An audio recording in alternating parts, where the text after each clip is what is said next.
Group 4. The Zanzeras of Ilocos Norte. There is a great diversity among the organizations that control and operate the communal irrigation systems found in Ilocos Norte.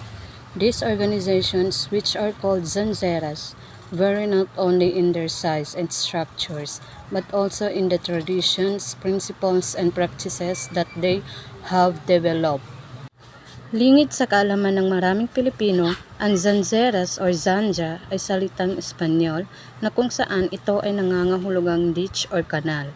Ang purpose ng Zanzera ay upang makakuha ng isang matatag na supply ng tubig at dagdagan ang access sa arable na mga lupa na mahirap makuha sa lalawigan ng Pilipinas ng Ilocos Norte. Zanzeras govern and manage water as a common pool resource, which Zanzeras members expected to participate in water allocation and distribution, maintenance of control structures and internal deliberation, conflict management, and external engagement. The purpose of this section is neither to identify the characteristics which distinguish the Zanzera from other irrigation organizations, nor to uncover features which are common to all Zanzeras. Rather, the objective here is to describe and understand particular rules, practices, and principles found among several of these indigenous organizations, which facilitate the commitment and cooperation of their members in water management activities. Sa loob ng maraming taon, binisita ng maraming international at Pilipino na mga inhenyero sa patubig, mga sosyologo, mga organizer ng komunidad at mga antropologo ang Subak sa Bali upang malaman at mapanatili ang epektibong sistema ng pamamahala ng tubig nito. Gayunpaman, sa kabila ng pagiging mayamang pinagmumula ng mga turo sa organisasyong panlipunan, pantay na pamamahagi ng tubig, voluntaryo at mahigpit na pagpapatupad ng mga pamatayan at regulasyon, ang mga Zanzera ng Ilocos Norte ay nakakalungkot na hindi gaanong nabigyan pansin. Zanzeras are small irrigation systems that cover areas between 5 and 150 hectares. Farmers construct and operate them with very little help from the government. Some, including Zanzera de Niega 1774, Zanzera Cells 1791, Zanzera de Ganagan 1792, and Zanzera Surgi 1811, have roots in Spanish colonial periods and are still in existence today. Each has its own democratically elected officers, fully defined regulations, and functions for both officers and members. It is also properly registered with the Securities and Exchange Commission. All of these things makes each legally independent of the other. Each member is aware of the rules of water sharing, paying dues, and disciplining other members who will fully break the rules, such as showing up regularly for maintenance work on the canal. So, bawat isado dito ay may sariling mga opisyal na inihalal sa pamamagitan ng demokratiko, ganap na itinukoy na mga regulasyon at mga tungkulin para sa parehong mga opisyal at miyembro. Ito rin ay maayos na nakarehistro sa SEC or Securities and Exchange Commission. Ang lahat ng mga bagay na ito ay ginagawa legal ang bawat isa sa isa't isa. Alam ng bawat miyembro ang mga alituntunin ng pagbabahagi ng tubig, pagbabayad ng mga bayarin at pagdidisiplina sa iba pang miyembro na sadyang lumalabag sa mga patakaran tulad ng regular na pagpapakita para sa maintenance work sa kanal. The Zanzeras are still powerful and helpful to thousands of farmers in growing rice and other key crops, since generations of farmers have owned and managed them. Ang pangunahing pananim daw na itinanim sa lugar ay palay. Ang mga schedule at mga pattern ng pagtatanim ay nag-iiba-iba. Depende sa pagpili ng isang magsasaka ng mga uri ng palay. May mga kasunduan din ang mga magsasaka sa mga pattern ng pagtatanim sa mga subsection. Sa loob ng Zanzera San Marcelino, habang itinatanim naman ang palay sa loob ng Abril kapag maagang umuulan. Ang pagtatanim ay karaniwang sa loob ng Mayo. Karaniwan ang pagtatanim ay nangyayari sa Mayo. Ang palay itinanim bilang pangalawang pananim sa susunod na panahon. Ilang magsasaka ang nagtatanim ng pakwan o mais mula kalagitnaan ng Setyembre hanggang unang bahagi ng Enero hanggang Abril. Ang mais ay karaniwang itinatanim kasama ng mga gulay. Kailangan ang patubig para sa pananim na ito sa buong panahon ng paglaki. Assalamualaikum, I am Yashna Alon Ara, and this is the continue on the topic from Group 4. The Bing Tidaga Agreement. In the areas where lands were already owned by the uniquated group skilled and resourceful individual would offer to contract an irrigation system on these properties in the exchange for the right and qualitative a person. So, sinasabi po dyan, sa mga lugar kung saan may mga lupa na pag-aari ngunit hindi pa ito irrigation, may mga grupo ng skill at resourceful na mga tao nag-aalok ng pagtayo ng sistema ng irrigation. Sa mga lupaing ito, kapalit ang karapatang magtanim ng isang bahagi, ito ay isang kasunduan na magbibigay daan sa pagpaunlad ng sistema ng irrigation upang mabuti ang produktibidad ng agrikultural mga lugar kung saan may mga lupa na paraan na pag-aari ng ngunit kulang pa sa irrigation. The development of irrigated agriculture in the Ilocos. Of the area to the irrigated, this agreement was called a Bing Tidaga, literally as a sharing of land. The actual division of land between landowner and Sanjara would vary from case to case, although it is not common on fine Bing Tidaga agreements, whereas the Sanjaras control from 1/3 to 5/60 of the total area to be irrigated.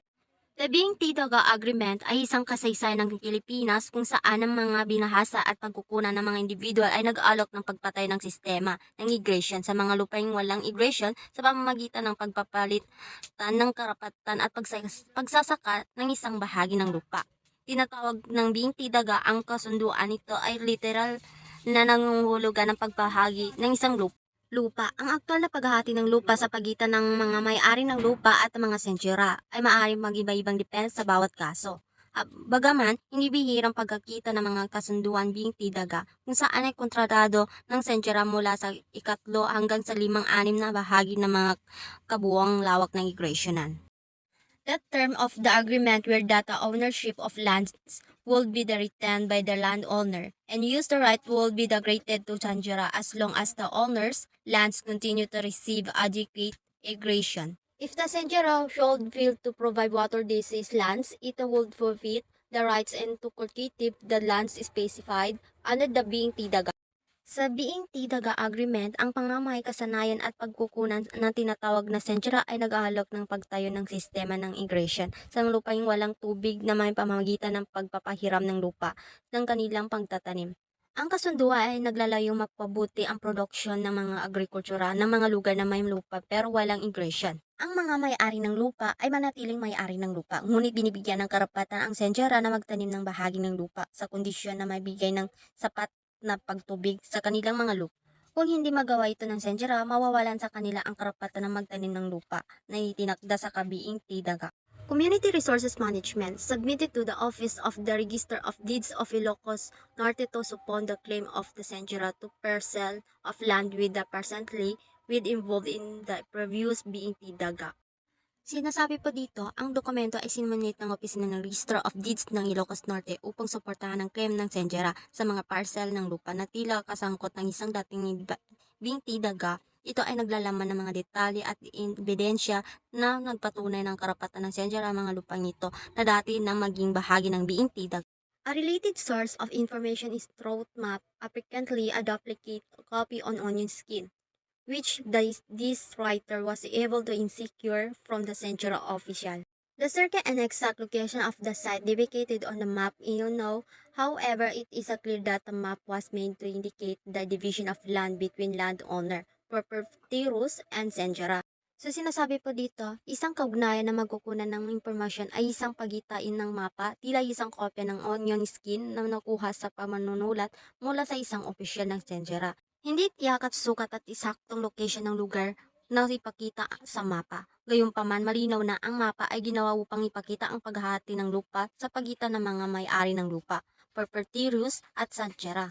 So next, other modes of land acquisition. In the other cases, sancheras acquired land by simply clearing unicop areas could receive water from the nearby river, stream, or spring. These land were often located along the banks of river which had recently surfaced after the waterway and surfaced its courses. So, sa ibang kaso, ang mga sensyura ay nakukuha sa lupa sa pamamagitan ng paglilinis ng mga hindi nasasakupan na lugar na maaaring tumanggap ng tubig mula sa malapit sa ilog, sapa o bukal. Karaniwan ng mga lupaing ito ay matagpuan sa tabi ng ilog na kamakailan lamang ay sumalpot pagkatapos baguhin ng daan ng tubig. Karaniwang walang tao sa lugar na ito dahil sa kanila pagiging madaling tamaan ng maapektuhan ng baha. Figure 1, the map indicating division of land between landowner and Senjura members under the Binti Daga Agreement. The development of integrated agriculture in the Ilocos. The ability of certain Senjuras to confiscate land in entirely consistent with the fact that, in the several cases, members would only have use right to the lands that are really held rather than actual ownership. Since land access to land was acquired by the organization rather than by individual, the central could exercise control over the use, the allocation of those pieces of land. Hence, during this early period in the development of the particular Sancheras, the organization was free to shape both institutional and technical aspect of the irrigation system. Dahil sa maagang maubos ang lupa na pwedeng taniman ng rehiyon, hindi matataka ang pagtitiyaga ng mga taong gawin ang lahat para makamit kahit sa laman ng karapatan sa paggamit ng isang parsela ng lupa. Sa parehong paraan, ang mga kondisyon ito ay nagmapalakas sa isipan ng mga may-ari ng lupa. Ang kahalagang benepisyo, irrigation. Ang maikling paliwanag ay magpapakita kung paano mahalaga ang lupa, irrigation na sa pamumuhayan ng mga taong sa rehiyon. Traditions identified in the previous studies. The explanation of the development of the Senjeras root land equations does not preclude the formation of irrigation association among the farmers who were already cultivating the lands with the greater period to the emergence of their organization.